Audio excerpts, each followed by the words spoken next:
திருப்பரங்குன்றத்துக்கு கோர்ட்டில் கேஸ் ஒன்று இருக்குது. ஏற்கனவே இது தொடர்பாக ஏற்கனவே பல வழக்குகள் நிலுவையில் இருக்குது. இப்போ அந்த இதெல்லாம் சேர்த்து ஒத்தி வச்சு 4ஆம் தேதி மறுபடியும் அந்த விசாரணைக்கு வந்து இந்த இந்து சமய அறநிலையத்தோட நிர்வாகிகள் அந்த நடவடிக்கை எடுத்திருக்கோம். இது 1930ஆம் ஆண்டு லண்டன் பிரிவு நீதிமன்றம் இந்த திருக்கோயிலை பற்றி ஒரு தீர்ப்பு வழங்கியிருக்கின்றது. அதைத் தொடர்ந்து பல்வேறு காலகட்டங்களில் ஒரு 4-5 வழக்குகளில் உயர் நீதிமன்றங்கள் பல தீர்ப்புகளை வழங்கியிருக்கின்றது. தற்போது கூட இது சம்பந்தமாக நீதிமன்றத்தில் தொடர்ந்த ஒரு வழக்கில் 2 பேர் கொண்ட நீதிமன்ற அமர்வு 4ஆம் தேதிக்கு இந்த வழக்கை ஒத்தி வைத்திருக்கிறது.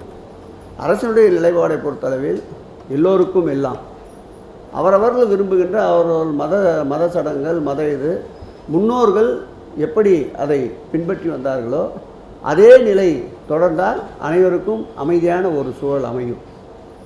இந்த ஆட்சியை பொறுத்தளவில் எந்த மதமாக இருந்தாலும் அவருடைய வழிபாட்டிற்கு முழு பாதுகாப்பும் அவர் வழிபாட்டு நெறிமுறையில் முழு அமைதியும் இருக்க வேண்டும் என்று விரும்புகின்ற அரசு.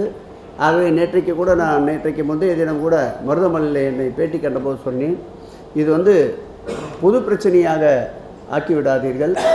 இதில் மதம், ஜாதி, இனங்களுக்கு அப்பாற்பட்டு அனைவரும் மனிதர்கள் என்ற நிலையிலே இந்த பிரச்சனையை அணுக வேண்டும். பத்திரிகையாளரும் ஊடகவியலாளர்களும் இதை யாருக்கும் சாதகமான ஒரு சூழலில் நீங்கள் எடுத்து செல்ல வேண்டாம்.